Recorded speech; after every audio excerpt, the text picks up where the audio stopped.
Hello everyone, my name is Kate and I'm the GoKids director here at Monterey Church. I am so excited that you've joined us today. In just a moment, we are going to jump into worship and learn about God's Word together. But first, for all of you parents, if you'd like to dive deeper into today's lesson, check out our families page on our website for more activities to do with your family throughout the week. Now finally, we'd love for you to join us on a Sunday morning. We meet here at our 401 Alvarado Street location on Sunday mornings at 10 a.m. We hope to see you soon. But now, it's time for us to worship, so let's go.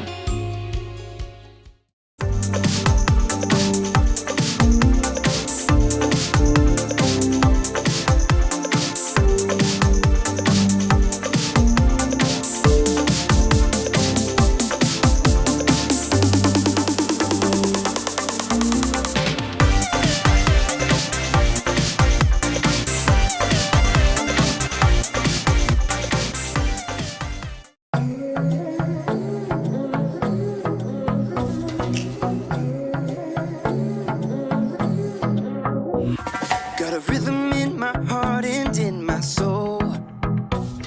Got a reason for this joy I can't control. I wanna sing, I wanna dance, and give everyone a chance to hear about this endless love I know. Oh, what you give to me is not for me to keep. It's for the world to see your love.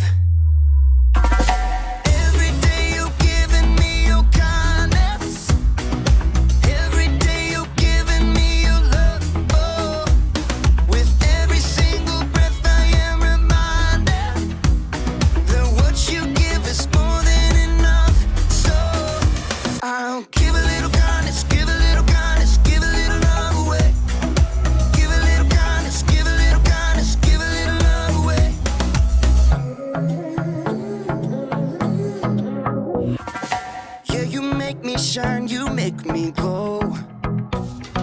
You pick me up when I am feeling low. I wanna sing, I wanna dance, and give everyone a chance to hear about this endless love I know. Oh, what you give to me is not for me to keep. It's for the world to see your love.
Hey, welcome to Story Lab.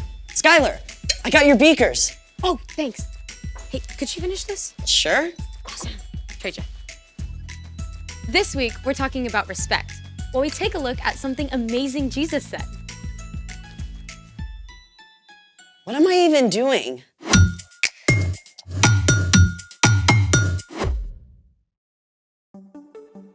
Hey, I'm Skylar. And I'm Sebastian, We're talking about respect. which is showing others that they are important by what you say and do. Okay, gotta ask about the outfit. Why? What's wrong with it? Nothing, but I think it's visible from outer space. I'll admit, stripes and plaid usually don't get along. I wore this in honor of Opposite Day. Opposite day is a thing? Yeah, it's on January 25th, but I just found out about it. To celebrate, I've even made a list of things that don't usually get along. Let's hear it.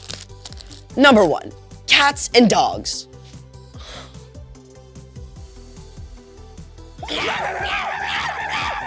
Number 2, heavy metal and polka music. Number 3, pickles and chocolate.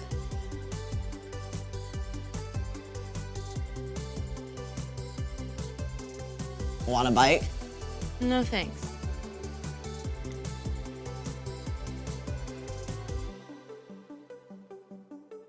Number 4, water and oil.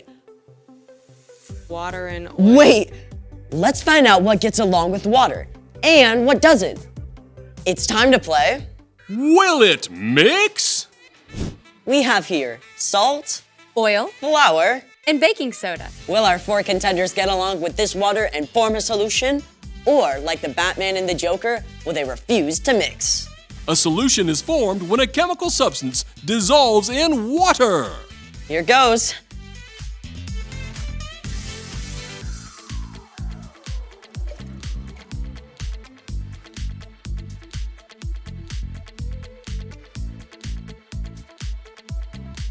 It appears that our salt and baking soda have completely dissolved in the water. But it's clear that water and oil do not mix, and neither do flour and water. Sadly, they just don't get along. Let's try some more stuff. Honey!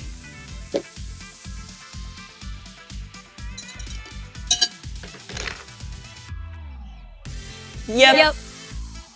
Pepper. Nope. Sprinkles.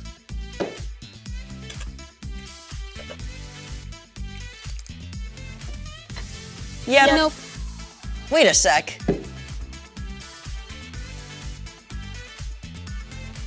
I think the color is dissolving off the sprinkles.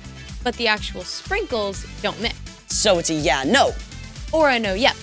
Those are 2 words that don't get along. It's time for The story before the story. Today, we're in Matthew, the very first book in the New Testament.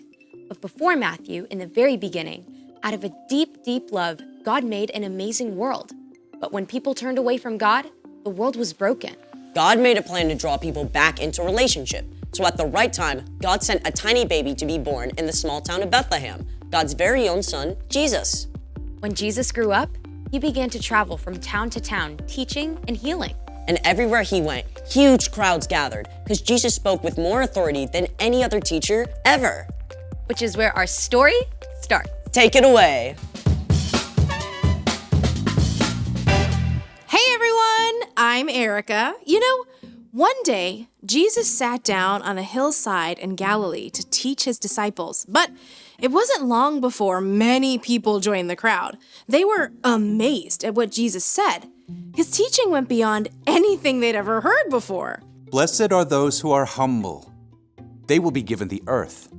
Jesus claimed that people who are sad or humble or hungry or those who suffer for doing what's right are actually blessed. He said his followers are like salt and light. He said that calling someone a fool is just as bad as, get this, murder. It all added up to one thing. What's on the outside matters much less than what's on the inside, what's in your heart. People squeezed closer to hear as Jesus continued. You have heard that it was said, love your neighbor, hate your enemy. But here is what I tell you. Love your enemies. Pray for those who hurt you. What? Up to this point, most wise teachers and philosophers had agreed that you should not hurt someone unless they hurt you first. Then you had every right to get back at them. If someone punched you in the mouth and knocked out a tooth, you could punch them and knock out their tooth.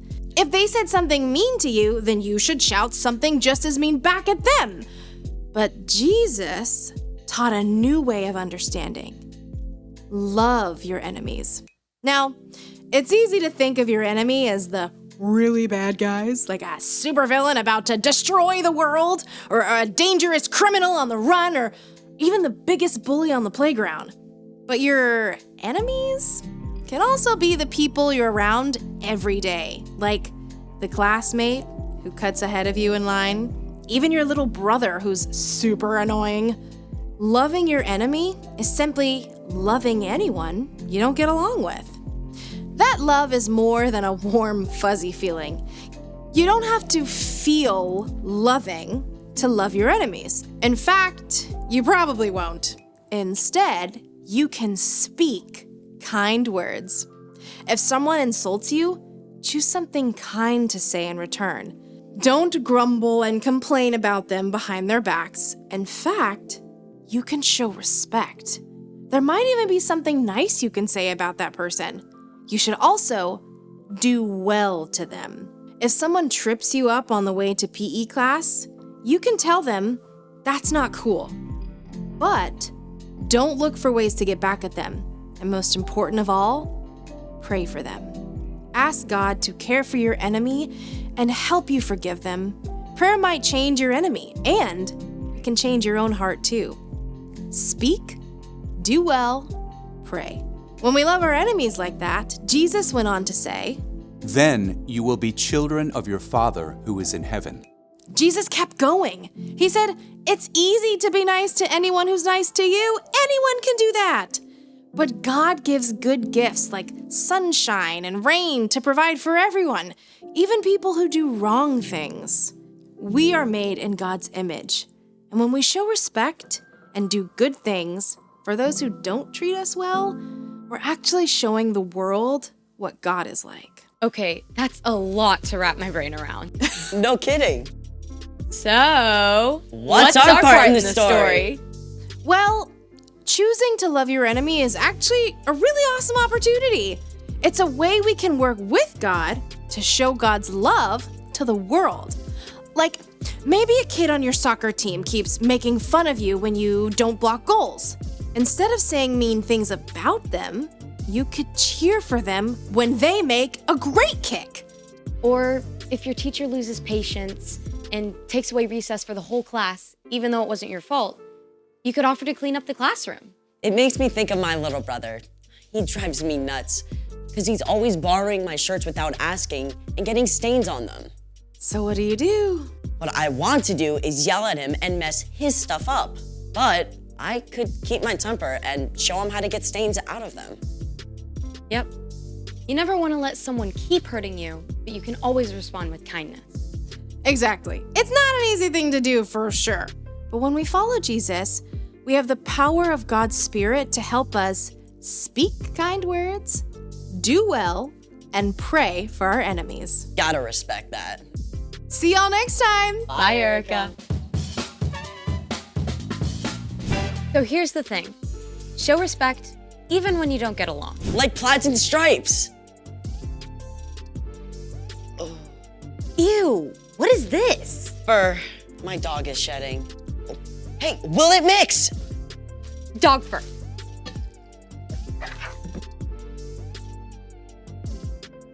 Nope. Thanks for joining us in the Story Lab. We'll see you next time. Beep.